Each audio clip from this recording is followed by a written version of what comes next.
এই মোহনপুর কৃষি বিশ্ববিদ্যালয়ে যে অ্যাডমিশন হলো 2020 এবং 21 সালের, সেই অ্যাডমিশনের পদ্ধতিতে যে কতগুলো গণ্ডগোল দেখা গেছে, যে লিস্টটা আমরা পেয়েছি, সেই লিস্টের মধ্যে আমরা দেখতে পাচ্ছি যে এখানে নন এসটি ক্যান্ডিডেটরা এসটি হিসেবে সুযোগ নিয়ে ভর্তি হওয়ার চেষ্টা করছে। আমরা তার প্রতিবাদে আমরা ভাইস চ্যান্সেলরের সাথে আমরা কথা বলতে গেলাম। উনি আমাদের সাথে কথা বললেন, বেশ কয়েক মিনিট আমাদের সাথে কথা বললেন।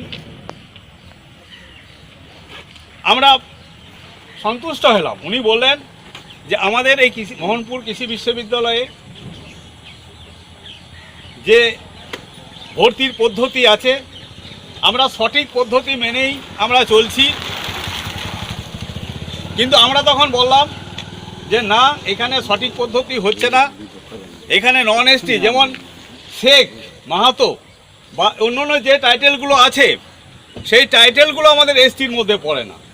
কখনোই শেখ আমাদের এসটি টাইটেলের মধ্যে পড়ে না। আমরা সেই জন্য বলছি এইগুলো আপনি দেখবেন এবং সেইভাবে ভর্তি করার চেষ্টা আপনি করবেন। কিন্তু ব্যাপারটা উনি বলেন এখনও যারা ভর্তি হয়নি, হতে চলেছে, আমরা তাদের কাছ থেকে সঠিক সার্টিফিকেটগুলো আমরা নেব। ভেরিফাই করার সময় তাদের সার্টিফিকেটগুলো আমরা যাচাই করব। যাচাই করার পর তাদেরকে ভর্তি করব। যদি আমাদের সন্দেহ হয় আমরা তাদেরকে বাতিল করব। এবং শুধু অ্যাডমিশন করার পর আমরা নেটে সার্চ করব তাদের সার্টিফিকেটগুলো অরিজিনাল কিনা ডুপ্লিকেট, সেইটা দেখার ব্যবস্থা করব। যদি দেখি তাদের আমরা ভর্তির সুযোগ আমরা দেব না। দ্বিতীয়ত হচ্ছে, তারা যদি ভর্তিও হয়ে যায়, পরবর্তীকালে যদি আমরা জানতে পারি যে এরা নন এসটি হিসেবে ভর্তি হয়েছে, আমরা তাদেরকে ভর্তি লিস্ট থেকে তাদের নামটা আমরা বাতিল করে দেব।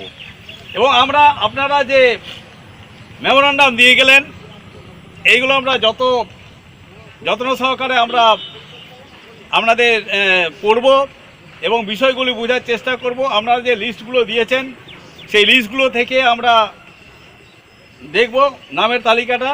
আমরা আপনাদের যথেষ্ট সহযোগিতা করব। এবং আমাদের সময় মতো তিনি আমাদের সময়টা নিয়েছেন বা দিয়েছেন, সেই জন্য ধন্যবাদ জানালাম।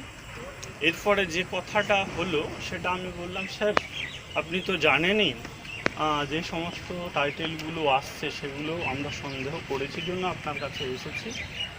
তা আমি অন্তত বললাম যে আপনি এটা নিশ্চয়ই চাইবেন, এটা তো ক্ষুদ্র সংস্করণ ভারতীয় সংবিধানের এবং ভারতীয় রাষ্ট্র ব্যবস্থা, ফলে সেখানে কোনো এসটি বঞ্চিত হবে এটা আপনিও চাইবেন না। সেই জন্য আমরা আস্থাশীল এবং বিশ্বাস রাখছি আপনার কাজে। হ্যাঁ, তবে আমরা যেহেতু সন্দেহ করছি এই কজনকে, তাহলে আপনি কাজ করুন না যদি এটা সম্ভব হয়। এভাবেই বললাম, যে সমস্ত আমরা সন্দেহ করছি যে সমস্ত তাদের এসটি সার্টিফিকেট যদি জেরক্স করে আমাদের দেওয়া যায়। তা উনি বললেন আমি এই পদে থেকে আপনাদের ওই সহযোগিতাটা করতে পারলাম না জন্য এসটি সার্টিফিকেট, হ্যাঁ এসটি সার্টিফিকেটটা উনি জেরক্স সাপ্লাই করতে রাজি হন।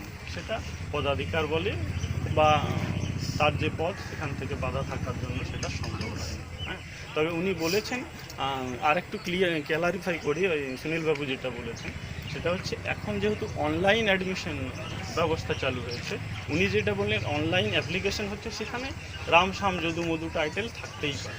যখন আমরা তাদের অ্যাডমিট করি, অ্যাডমিট করার পরে আমরা সেই যে ডকুমেন্টসটা দিয়েছে, কোথা থেকে ইস্যুইং অথরিটি কোথায়, কোন এসডিও ইস্যু করেছেন সেটা দেখে আমরা কিন্তু সার্চিং করি, তারপরেই তাদের অ্যাডমিশন করি।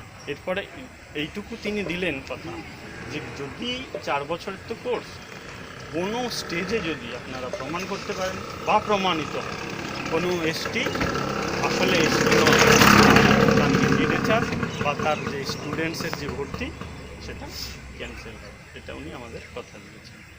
সকলকে ধন্যবাদ, আপনারা যারা কষ্ট করে আমাদের জন্য, আমাদের কাজের জন্য যারা উপস্থিত হয়েছেন, হ্যাঁ প্রত্যেককে হুলসাই জোহার জানাচ্ছি।